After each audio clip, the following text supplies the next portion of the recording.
Good evening everyone. আজকে তোমাদের আমি যারা যারা স্টুডেন্ট রয়েছো গ্রুপে, তোমরা আমাদের এই বছর সেন্টারে অ্যাডমিশন নিয়েছো প্রায় 150-র কাছাকাছি স্টুডেন্ট এবং 100+ স্টুডেন্ট। তোমরা বলছিলে আমায় যে স্যার আমাদের এসিসি বাংলা সাজেশনস দেবেন না, এটা অনেকেই বলেছিলে। দেখো, এক্স্যাক্টলি এসিসি বাংলা সাজেশনস সেভাবে দেওয়া যায় না। কেন দেওয়া যায় না তার একটা বিশেষ কারণ আমি তোমাদের বলছি। এই বছর তোমাদের কোশ্চেন প্যাটার্ন যেটা হবে, একটু লিখে নাও তোমরা। তোমাদের টোটাল ফুল মার্কস হবে 40 মার্কসের পরীক্ষা হবে। কেমন? 40 মার্কসে তোমাদের পরীক্ষা হবে। এবার 40 মার্কসের মধ্যে 2 নম্বরের দুটো লিখতে হবে। 2 × 2 = 4 মার্কস। লিখে নাও। 2 × 2 = 4। নেক্সট হচ্ছে 3 নম্বরের তোমাদের লিখতে হবে দুটো, 3 × 2 = 6 নাম্বার। লিখে নাও। 3 নম্বরের দুটো, 3 × 2 = 6 নাম্বার। দেন তোমাদের 6 নম্বরের 3টে লিখতে হবে, 3 × 6 = 18 নাম্বার। এবং 12 নম্বরের মাত্র একটা লিখতে হবে। এটা ছিল গত বছরের কোশ্চেন প্যাটার্ন এবং এই বছরেরও কোশ্চেন প্যাটার্ন 40 মার্কসেরই হবে এবং সেম প্যাটার্নে কোশ্চেন্স হবে। এইবার তোমাদের টপিকগুলো কি কি আছে সেগুলো নিয়ে আমি একটু বলছি। দেখো, যেহেতু ডালিয়া ম্যামের শারীরিক অসুস্থতার কারণে, তোমাদের হয়তো ম্যাডাম বলেছে শারীরিক অসুস্থতা ম্যাডাম আছে, একটু ম্যাডাম অসুস্থ আছে, তোমাদের এই বছরও ক্লাস নেবেন। কিন্তু ম্যাডাম যার জন্য এসএসসিটা করায়নি, এসএসসিটা আমি তোমাদের করাইছি এবং সমস্ত নোটসপত্র যা কিছু হয় আমি তোমাদেরকে প্রোভাইড করেছি। ম্যাম কিন্তু এসএসসির কোনো কিছু প্রোভাইড করেনি। ম্যাম খালি মেজরটা প্রোভাইড করেছে, মেজরের ক্লাসটা নিয়েছে এবং তোমরা 100% কমন কিন্তু পেয়েছো মেজরে, ঠিক আছে? এবং সব সাবজেক্টেরই সবটাই কমন পেয়েছো তোমরা যতগুলো পরীক্ষা দিয়েছো। কি তাই তো, নাকি আমি বানিয়ে বানিয়ে বলছি?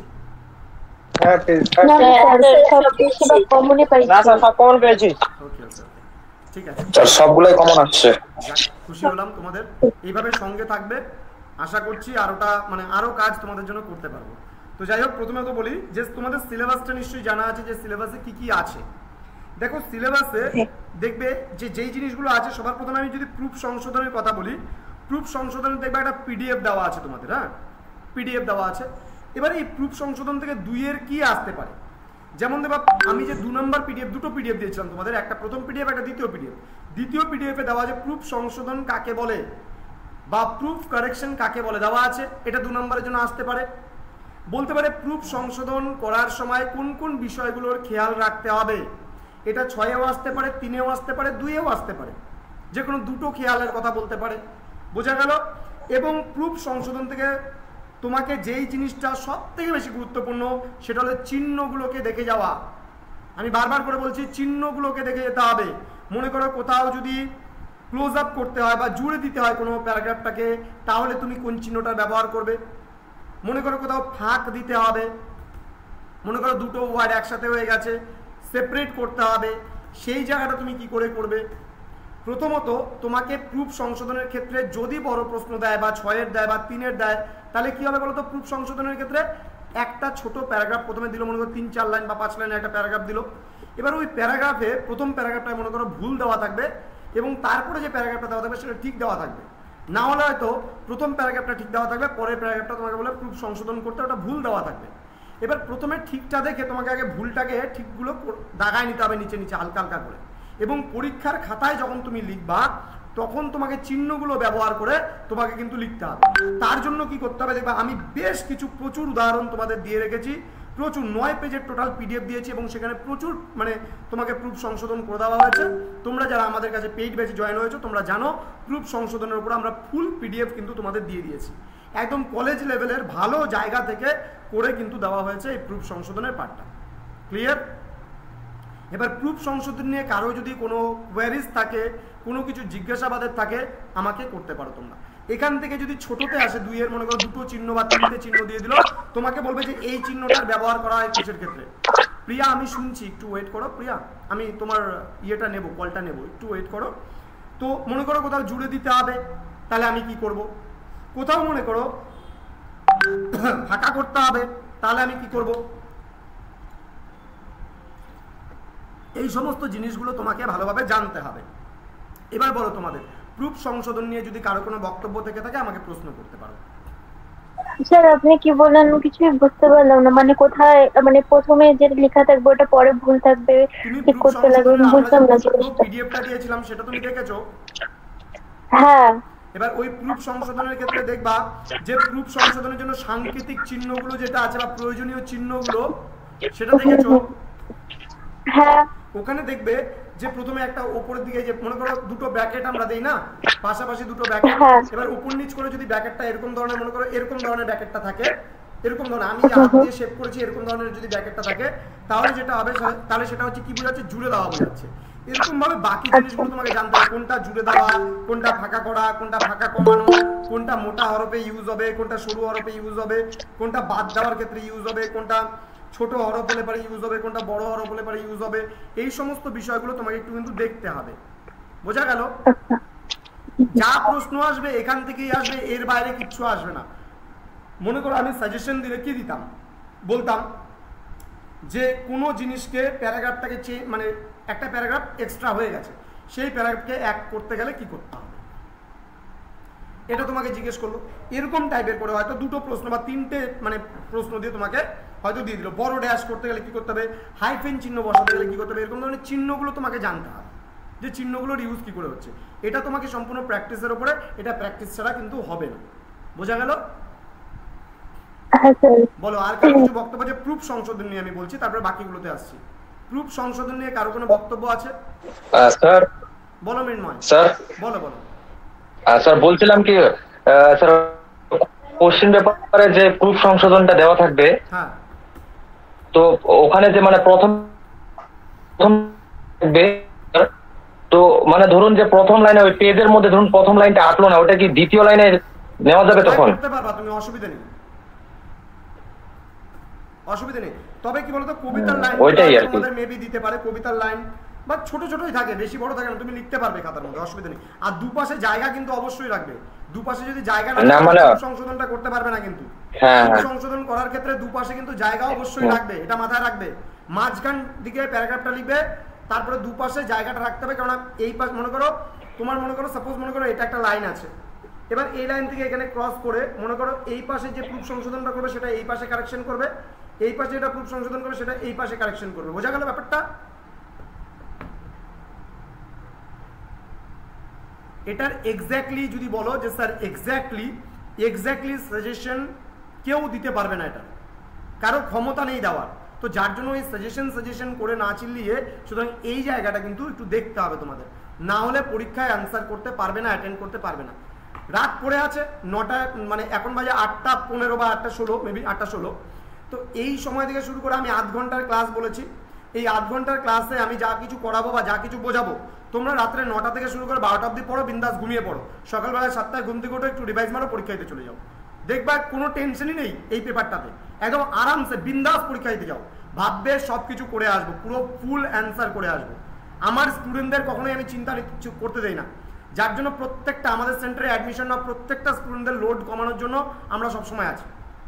কি করে তুমি তোমার লোড কমাবে, এই জিনিসটা ভাবনা চিন্তা করো। ওই হুবহু একটা জিনিস কি মনে রাখবে, যে হার্ডওয়ার্ক করে কোনো লাভ নেই, স্মার্ট ওয়ার্ক করো। এক গাদা টিচার নোট দিয়ে দিল, পড়ে কোনো লাভ নেই, স্মার্ট ওয়ার্ক করো। এখান থেকে একদম বুদ্ধি সহকারে যে এই জিনিসটা আমাকে পড়লে পারে, আমি এই জিনিসটার এভাবে এভাবে আমি অ্যান্সারগুলো যা আসবে এখান থেকে করতে পারবো। প্রুফ থেকে আসলে পারে বলতে পারে প্রুফ সংশোধন কাকে বলে, দুইয়ের জন্য দিতে পারে। প্রুফ সংশোধন করার মানে করার সময় কোন জিনিসগুলো খেয়াল রাখতে হয় এটা দিতে পারে, আর না হলে ওই চিহ্নগুলো থেকে কিছু প্রশ্ন দিতে পারে। এর বাইরে তো কিছু আসবে না প্রুফ সংশোধন থেকে, তাহলে আর সাজেশন দিয়ে প্রুফ সংশোধন থেকে কি হবে, কোনো দরকার নেই। আশা করি বুঝতে পেরেছো প্রুফ সংশোধনের ব্যাপারটা। স্যার বলছিলাম, ও আমি যদি প্রুফ সংশোধনটা যদি না করতে চাই, ওটার কোনো অপশন থাকবে না অন্য কিছু? দরকার নেই। তুমি যদি ভাবো যে প্রুফ সংশোধন বড়তে করবো না, অন্য কিছু অ্যান্সার করবে, এবার মনে করো যারা লোড নিতে পারবে না তারা খালি মনে করো প্রুফ সংশোধন কাকে বলে আর প্রুফ সংশোধন মানে করার ক্ষেত্রে কোন কোন জিনিসের খেয়াল রাখতে হয়। তুমি ভাবছো এই চিহ্নগুলো পড়তে গেলে লাস্ট মোমেন্টে, যাদের একেবারেই পড়া হয়নি, যারা আগের থেকে পড়েছো তাদের ক্ষেত্রে ঠিক আছে, কিন্তু যাদের ক্ষেত্রে পড়া হয়নি তারা প্রুফ সংশোধনে বেশি মাথা কামাতে যাবে না। তার কারণ প্রুফ সংশোধনের অনেকগুলো চিহ্ন আছে। এবার দেখা গেলো চিহ্নগুলো তুমি ভুলভাল করে আসলা পরীক্ষায়, তাহলে কিন্তু নাম্বারটা তুমি এক্স্যাক্টলি ভাবে পাবে না। সুতরাং এই জায়গাটাকে যারা একেবারে প্রিপারেশনটা ভালো হয়নি তারা এই জায়গাটাকে ইগনোর করতে পারো, কিন্তু প্রশ্নগুলো যেগুলো পড়া যাবে সেগুলো পড়ে নিবা। বোঝা গেল? হ্যাঁ স্যার। ওকে, নেক্সট আমরা চলে আসবো আমরা সাক্ষাৎকারে। দেখো সাক্ষাৎকার কি জিনিস আমরা একটু জেনে নেই। সাক্ষাৎকার কাকে বলে জেনে রাখবা। সাক্ষাৎকার বলতে ইন্টারভিউ বোঝায়, বোঝা গেল? সাক্ষাৎকার বলতে ইংলিশে বলা হয় ইন্টারভিউ। এবার সাক্ষাৎকার কাকে বলে, সাক্ষাৎকার কি, সাক্ষাৎকার কাদের নিতে হয় বা কাদের থেকে মানে কাদের সঙ্গে আমরা সাক্ষাৎকার নেই, তো এই সমস্ত জিনিসগুলো যদি শর্ট কোশ্চেনের জন্য আসে এগুলো আসতে পারে। এবার 6 এর জন্য যদি দেয়, মনে করো কোনো একজন মন্ত্রীর সঙ্গে সাক্ষাৎকার হতে পারে। সাক্ষাৎকার বলতে গেলে ইন্টারভিউ, তুমি কারো ইন্টারভিউ নিচ্ছ। এটার মধ্যে জটিলতার কিচ্ছু নেই, এটা সিম্পলি বানিয়ে খুব সুন্দরভাবে লেখা যায়। তুমি প্রশ্নকর্তা, আরেকজন উত্তরদাতা, তুমি কিছু প্রশ্ন সাজিয়ে নিলা, সেই প্রশ্ন এক এক করে করলা এবং তোমার বিপরীতে যে আছে উত্তরদাতা সে কিন্তু উত্তরগুলো দেবে। বোঝা গেল ব্যাপারটা? আমি একটা উদাহরণস্বরূপ আমি একটা বলছি, কারণ এখানে তোমাদের আমি 24 পেজের একটা পিডিএফ দিয়েছি সাক্ষাৎকারের ওপরে, সেটা তোমরা নিশ্চয়ই আশা করি পড়েছো, এতদিন আগেই যখন দেওয়া হয়েছে কিছুটা হলেও পড়েছো। আচ্ছা, বিশ্ব পরিবেশ দিবস উপলক্ষে, বিশ্ব পরিবেশ দিবস উপলক্ষে পণ প্রথা নিয়ে সাক্ষাৎকার মন্ত্রীর সঙ্গে। হ্যাঁ, পণ প্রথা নিয়ে তোমার বলছে মানব কল্যাণ মন্ত্রীর সঙ্গে সাক্ষাৎকার। আবারও বলছি, বিশ্ব পরিবেশ দিবস উপলক্ষে পণ প্রথা নিয়ে মানব কল্যাণ মন্ত্রীর সঙ্গে মুখোমুখি সাক্ষাৎকার। এই নিয়ে হতে পারে, এই নিয়ে হতে পারে তোমার কোনো একটা সাক্ষাৎকার। সাক্ষাৎকার বলতে ইন্টারভিউ বোঝাচ্ছে, এখানে জটিলতার কিচ্ছু নেই, খুব ইজি টপিক, খুব ইজি বিষয়। এবার আমরা চলে আসবো সংলাপে। সংলাপ দেখবে যে আমি 4টা পিডিএফ তোমাদের দিয়েছি সংলাপ থেকে, জাস্ট বলে দিচ্ছি। দেখবে একটা পিডিএফ দেওয়া আছে, এই 4টা পিডিএফের মধ্যে একটা পিডিএফে আমি প্রশ্ন উত্তর টাইপ দিয়েছি, যেমন সংলাপ লিখন কাকে বলে, সংলাপের বেশ কিছু বৈশিষ্ট্য, এই দুটো জিনিস দিয়েছি। সংলাপ কাকে বলে শর্ট কোশ্চেনে আসতে পারে, সংলাপের দুটো বৈশিষ্ট্য উল্লেখ করো শর্ট কোশ্চেনে আসতে পারে।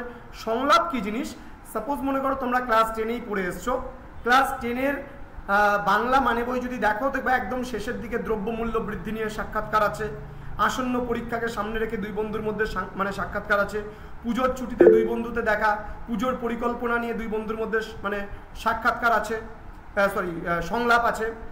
করোনাকালে শ্রমিক দুর্দশা নিয়ে সংলাপ আছে দুই বন্ধুর মধ্যে, কলেজের সাংস্কৃতিক অনুষ্ঠান নিয়ে দুই বন্ধুর মধ্যে সংলাপ আছে, তারপরে স্বেচ্ছাসেবী সংগঠন খোলার পরিকল্পনা নিয়ে দুই বন্ধুর মধ্যে সংলাপ আছে, সন্তানের পরীক্ষা সামনে এই নিয়ে দুই অভিভাবকের মধ্যে সংলাপ আছে, ইত্যাদি বিভিন্ন বিষয়কে সামনে রেখে বিশ্বকাপ জয়, ভারতের বিশ্বকাপ জয় নিয়ে দুই বন্ধুর মধ্যে মানে সংলাপ হতে পারে। তো সংলাপ বলতে বোঝাচ্ছে দুজনের মধ্যে কথোপকথন, যেটা তোমরা ক্লাস 10এই পড়ে এসছো তোমরা, এটা নতুন করে আর বোঝানোর কিছু নেই। কিন্তু এখানে প্রশ্ন উত্তর টাইপ কিছু প্রশ্ন আসতে পারে, যার জন্য তোমাদের দিয়েছি। আরেকটা প্রশ্ন আসতে পারে, সংলাপ রচনার নিয়মগুলি কি কি। সংলাপ রচনার নিয়মগুলি কি কি? সংলাপকে বলা হয় ইংলিশে বলা হয় ডায়লগ, সাক্ষাৎকারকে বলা হয় তোমার হচ্ছে ইন্টারভিউ। অনেক স্টুডেন্ট সংলাপ আর সাক্ষাৎকারের মধ্যে গুলিয়ে ফেলে। সংলাপ মানে হচ্ছে ডায়লগ, একজনের সঙ্গে আরেকজনের কথোপকথন, আর সাক্ষাৎকার বলতে বোঝাচ্ছে ইন্টারভিউ, মানে একজন ব্যক্তি প্রশ্ন করবে আরেকজন ব্যক্তি উত্তর দেবে। কিন্তু সংলাপে দুজনই বলতে পারে, দুজনের মতন করে দুজন বলতে পারে। বোঝা গেল কোনো একটা টপিকের ওপরে। আচ্ছা, তো এই কটা ছিল তোমাদের মানে কথোপকথন বা তাৎক্ষণিক সংলাপ বা সংলাপ লিখন। এগুলোর থেকে আমি যেমন প্রশ্ন উত্তর প্রচুর দিয়ে দিয়েছি, চিন্তার কোনো ব্যাপার নেই। এই টপিকটা তোমরা নিশ্চিন্তে বড় প্রশ্নে আসলে বানিয়ে লিখে আসতে পারবে, এখানে দ্বিমত কিছু নেই। কিন্তু তোমাদের যেই প্রশ্নগুলো আমি বললাম, সংলাপ লিখন কাকে বলে, সংলাপের বৈশিষ্ট্য, সংলাপের নিয়ম এবং সংলাপ রচনার মানে সময় কোন কোন বিষয় মনে রাখা জরুরি, ব্যাস এই কটা প্রশ্নই সংলাপ থেকে দরকার, আর কিছু সংলাপ থেকে এক্সট্রাভাবে পড়তে হবে না। এবার চলে আসবো আমরা বিজ্ঞাপনে। হ্যাঁ বলো বলো। স্যার বলছিলাম যে কাল্পনিক সংলাপ মানে কি আর তাৎক্ষণিক সংলাপ মানে কি? সেম জিনিস। তাৎক্ষণিক সংলাপ কথাটার অর্থ হলো মানে কোনো একটা বিষয় সম্পর্কে মানে এক্সটেম্পোর যেটাকে বলে না, তাৎক্ষণিক বক্তৃতা বলতে এক্সটেম্পোর বোঝায়। তাৎক্ষণিক বক্তৃতা তাৎক্ষণিক সংলাপ সেম জিনিস নয়। তাৎক্ষণিক সংলাপ বলতে মনে করো তুমি বাজারে যাচ্ছ, তোমার বন্ধুর সাথে হঠাৎ দেখা এবং সেখানে দুজনের মধ্যে কথোপকথন হলো, সেটাকে বলা হয় কাল্পনিক মানে তাৎক্ষণিক সংলাপ বলতে পারি। আবার মনে করো দেখা গেল তুমি তোমার বন্ধুর সঙ্গে তোমার অন্য কোনো একটা বন্ধুর বার্থডে পার্টিতে যাচ্ছ, এবার তোমরা দুজন মিলে একটা গিফট নেবে, যে তার জন্য কি ভালো গিফট নেওয়া যায়। তৎক্ষণাৎ তোমরা কোনো একটা বিষয় সম্পর্কে যদি একদম তৎক্ষণাৎ মিলিত হয়ে তৎক্ষণাৎ কোনো একটা জিনিস ডিসকাস করো, সেটাকে আমরা তাৎক্ষণিক সংলাপ বলতে পারি। বোঝা গেল বিষয়টা? হ্যাঁ স্যার। আর কারো কিছু কোয়ারিজ আছে সংলাপ বিষয়? আমি খালি তোমাদের বলে দিলাম যে কথোপকথন যদি বলে কথাটা সেম জিনিস সংলাপই লিখবা, তাৎক্ষণিক সংলাপ বলতে সংলাপই লিখবা, আর যদি নর্মাল সংলাপ বলে দেয় সংলাপই লিখতে হবে। এই জন্য বিভিন্ন ওয়েতে প্রশ্নগুলো করা হয়, তো যার জন্য তোমাদের আমি বিভিন্ন ওয়েতে বলে দিলাম। ওকে, বোঝা গেল বিষয়টা? আচ্ছা, এবার বিজ্ঞাপন সম্পর্কে দেখো। বিজ্ঞাপন সম্পর্কে পরীক্ষায় প্রশ্ন আসতে পারে, বিজ্ঞাপন কাকে বলে, যেটাকে আমরা ইংরেজিতে বলি অ্যাডভার্টাইজমেন্ট। অ্যাডভার্টাইজমেন্ট মানে হচ্ছে বিজ্ঞাপন। এবার হতে পারে কেউ হারিয়ে গেছে, তার সন্ধান চেয়ে একটা বিজ্ঞাপন তোমাকে বলতে পারে লিখতে, কোনো একটা বিয়ে উপলক্ষে বিজ্ঞাপন বলতে পারে, কোনো একটা রক্তদান শিবিরের আয়োজন করা হয়েছে এই নিয়ে বিজ্ঞাপন বলতে পারে। আমি প্রচুর প্রচুর বিজ্ঞাপন তোমাদের কিন্তু দিয়ে রেখেছি, সেই বিজ্ঞাপনগুলো কিন্তু হচ্ছে দেখতে পারো, ঠিক আছে? দেখবে আমি প্রচুর বিজ্ঞাপন তোমাদেরকে দিয়েছি, যেমন বিজ্ঞাপনের বিভিন্ন খসড়া দেখবে আমি নিজে হাতে সুন্দর করে ছবি আঁকিয়ে আমি তোমাদেরকে করে দিয়েছি জিনিসগুলো। তোমরা নিশ্চয়ই দেখতে পেরেছো, যারা আমাদের পেইড ব্যাচের স্টুডেন্ট রয়েছো তারা নিশ্চয়ই জানো যে স্যার নিজে হাতে লেখে কষ্ট করে টাইপিং করে ছবি আঁকিয়ে তোমাদেরকে কত সুন্দরভাবে সেই জিনিসগুলো প্রোভাইড করেছে, এবং তোমরাও পরীক্ষার খাতায় এই জিনিসগুলো সুন্দরভাবে যে মানে কাল্পনিক এই যে জিনিসটা আমি বললাম এটা তোমরা কিন্তু প্রেজেন্ট করতে পারবা, খুব সুন্দরভাবে প্রেজেন্ট করতে পারবা। ওকে, যেমন মনে করো একটি গাছ একটি প্রাণ, ঠিক আছে? তারপরে হতে পারে তোমার হচ্ছে প্লাস্টিক দূষণের বিরুদ্ধে যুদ্ধ, এই নিয়ে হতে পারে। তবে জলের অপচয় নিয়ে যুদ্ধ, যেমন আমি একটা জাস্ট কোশ্চেন বলেছি তোমাদের, জলের অপচয় সম্পর্কে নিষেধাজ্ঞা জারি করে স্থানীয় কর্তৃপক্ষের পক্ষ থেকে জনস্বার্থ সম্পর্কিত বিজ্ঞাপনের একটি সংলাপ প্রস্তুত হলো। আবার যেমন বলেছে প্লাস্টিকের বহুল ব্যবহার সম্পর্কে নিষেধাজ্ঞা জারি করে স্থানীয় কর্তৃপক্ষের থেকে একটি জনস্বার্থ সম্পর্কিত বিজ্ঞাপনের খসড়া প্রস্তুত করে। এই ধরনের প্রশ্নগুলো কিন্তু আসতে পারে এখানে। বোঝা গেল বিষয়টা? কিছু বলবে কি? নাহলে বলো বলো।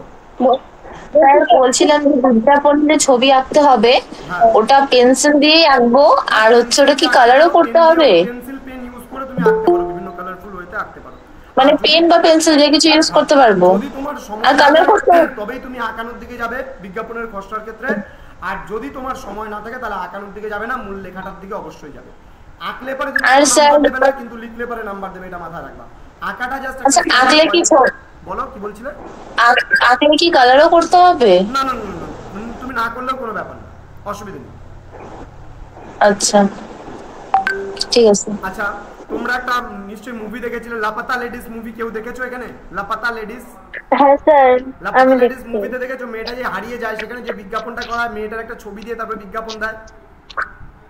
হ্যাঁ, তো এই ধরনের জিনিসগুলো কি হয়, বিজ্ঞাপন, ফোন নাম্বার এগুলো মানে ছবি, ফোন নাম্বার এগুলো ইউজ করতে হয়।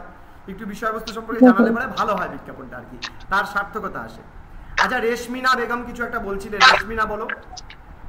স্যার ওটা বলতেছিলাম যে ছবিটা কি আঁকতে লাগবে, ওইটাই। তোমার খুশি হয়েছে বলে দিলাম আমি, তোমার খুশি, তুমি আঁকতেও পারো চাইলে, আবার নাও আঁকতে পারো, ঠিক আছে?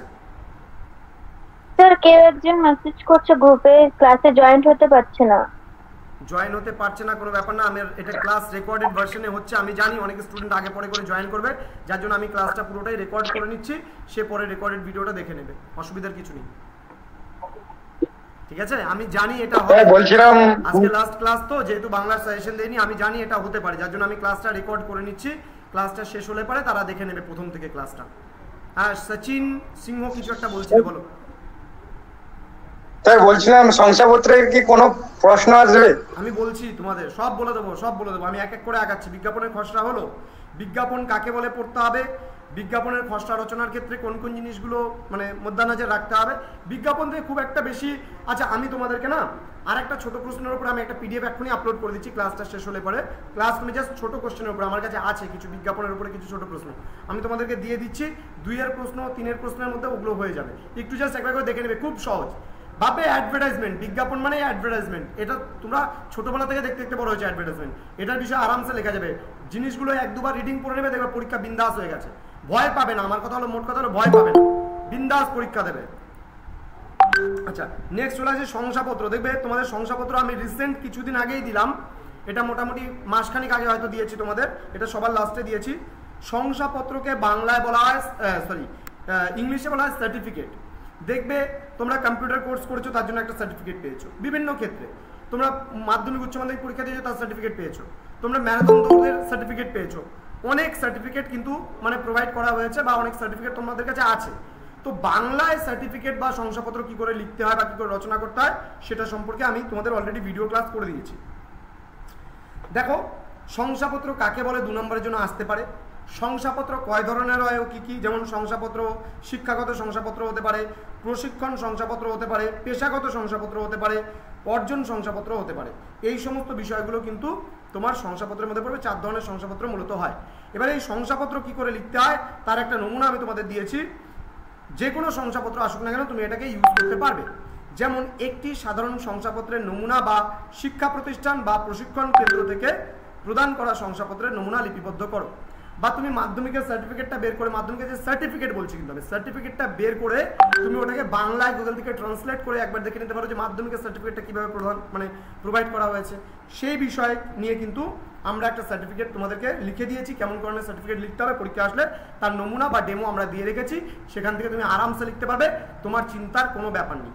আমি যা আসবে মোট কথা আমি প্রত্যেকটা জিনিস তোমাদের দিয়ে রেখেছি, খালি তোমাদের বুঝতে অসুবিধা হতে পারে, যার জন্য কিন্তু আজকের এই লাইভ ক্লাসে আমার প্রেজেন্ট থাকা, যে তোমাদের যেন লাস্ট মুহূর্তে কোনো চিন্তা না হয়, কোনো যেন ভয় না পাও তোমরা পরীক্ষা দিতে গিয়ে, যার জন্য আমি তোমাদের সামনে আজকে প্রেজেন্ট আছি। আমি বলেছিলাম তোমাদের একটা ক্লাস নেব আমি পরীক্ষার আগ দিয়ে, যার জন্য আজকে তোমরা এমডিসি পরীক্ষা দিয়ে এলে এবং আজকেই তোমাদের এসএসসি এই বাংলা লাইভ ক্লাসটা আমি নিচ্ছি।